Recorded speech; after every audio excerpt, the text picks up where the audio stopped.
Assalamualaikum warahmatullahi wabarakatuh. Kami dari kelompok 3 akan mempresentasikan tentang pengertian dasar perusahaan. Sebelumnya, izinkan kami memperkenalkan diri terlebih dahulu. Perkenalkan, nama saya Sonia Esplandia Sadi dengan NIM 25081020165. Perkenalkan, nama saya Laura Agnesia dengan NIM 250810201042. Perkenalkan, nama saya Nabila Maharani dengan NIM 250810201048. Saya Nur Hidayati dengan NIM 250810201044. Perkenalkan, nama saya Nadia Dewi Saputri dengan NIM 250810201052. Perkenalkan, nama saya Raya Nanta Widyakarna dengan NIM 25081020101044. Submateri yang kita bahas pada topik ini ada 7. Yang pertama, pengertian perusahaan. Yang kedua, perbedaan perusahaan dengan lembaga lainnya. Yang ketiga, faktor-faktor produksi. Yang keempat, kegiatan perusahaan. Yang kelima, tujuan perusahaan. Yang keenam, bentuk-bentuk perusahaan, dan yang terakhir yaitu kesimpulan. Di sini saya akan menjelaskan tentang pengertian perusahaan. Perusahaan adalah suatu unit kegiatan produksi yang mengelola sumber-sumber ekonomi untuk menyediakan barang atau jasa bagi masyarakat dengan motif memperoleh keuntungan maupun laba. Perbedaan perusahaan dengan lembaga lainnya. Perbedaan terletak pada seluruh kegiatannya yang diarahkan untuk memperoleh laba maupun keuntungan. Walaupun demikian, tujuan perusahaan bukan satu-satunya akan memperoleh laba, namun masih terdapat tujuan-tujuan lainnya seperti mengurangi angka pengangguran dan memberikan kesempatan kerja dan membantu masyarakat sekitar untuk meningkatkan pendapatan pemerintah melalui pajak. Berbeda dengan lembaga sosial lainnya yang kegiatannya lebih ditunjuk untuk kepentingan umum maupun masyarakat seperti pembangunan jalan, rumah sakit, dan lain-lain. Selanjutnya ada faktor-faktor produksi. Produksi menjadi awal dari kegiatan ekonomi karena berkaitan dengan tahapan menghasilkan barang atau jasa. Faktor-faktor produksi ada 4. Yang pertama, faktor alam. Alam sebagai natural resource dapat dimanfaatkan mulai dari dataran, lautan, hingga udara. Yang kedua, faktor manusia atau tenaga kerja.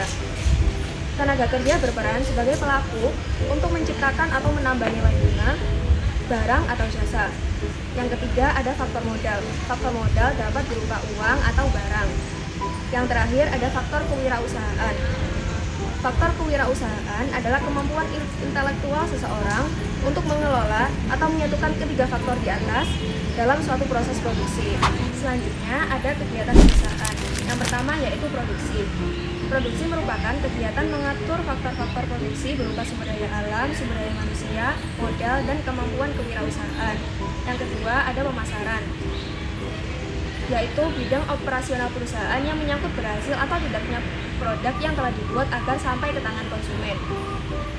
Yang ketiga keuangan, yaitu bidang yang berfokus terhadap pengelolaan dana perusahaan.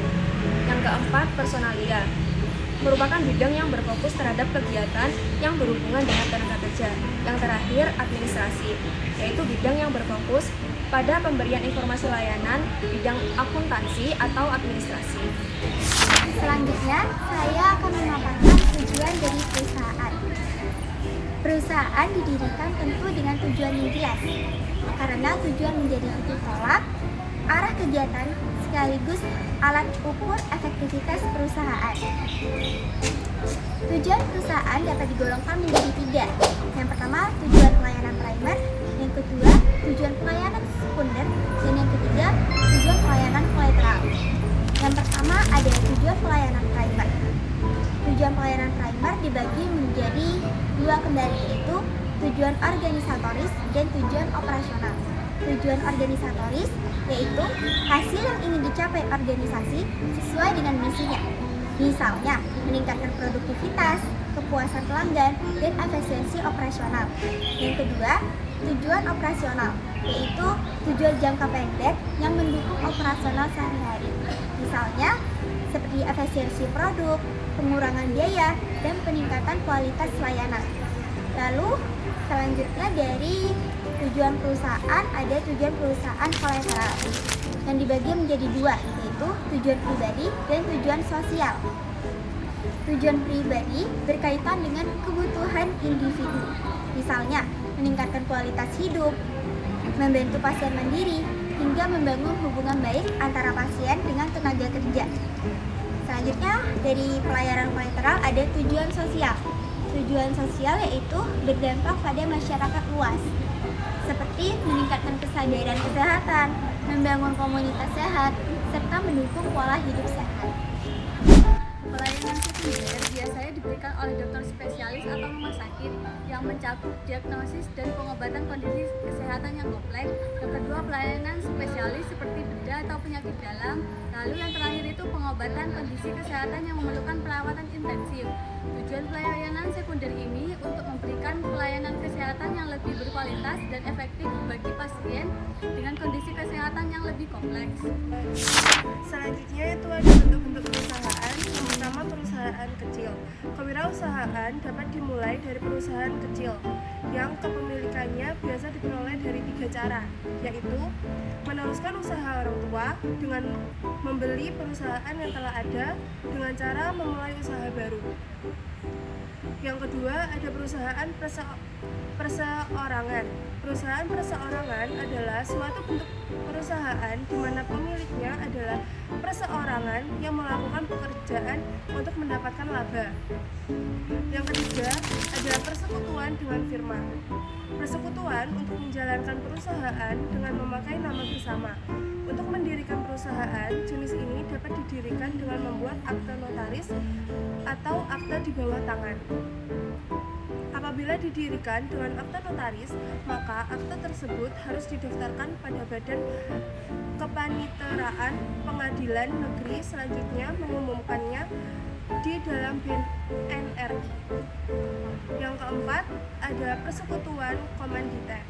Persekutuan komanditer adalah persekutuan untuk menjalankan perusahaan di mana perusahaan itu dijalankan oleh sekutu komplementer yang bertanggung jawab sepenuhnya atas hutang perusahaan dengan satu atau lebih sekutu komanditer.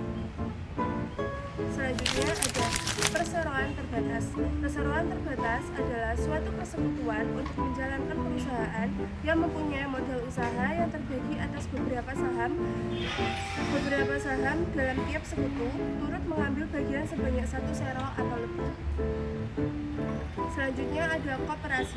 Koperasi Indonesia adalah badan usaha yang beranggotakan orang-orang atau badan hukum koperasi dengan melandaskan kegiatannya berdasarkan prinsip koperasi sekaligus sebagai gerakan ekonomi rakyat yang berdasarkan atas asas kekeluargaan. Bentuk-bentuk perusahaan selanjutnya yaitu adalah perusahaan daerah dan perusahaan negara. Perusahaan daerah adalah suatu perusahaan yang didirikan dengan suatu peraturan daerah. Modal seluruhnya merupakan kekayaan daerah yang dipisahkan, kecuali ditentukan dengan berdasarkan undang-undang. Selanjutnya yaitu perusahaan negara. Perusahaan negara terbagi menjadi 3. Yang pertama yaitu Perjan. Perjan atau perusahaan negara jawatan merupakan bagian dari departemen atau pemerintahan daerah yang dikepalai oleh seorang pemimpin yang langsung bertanggung jawab kepada atasannya menurut hierarki pemerintah yang berstatus sebagai pegawai negeri. Yang kedua yaitu Perum.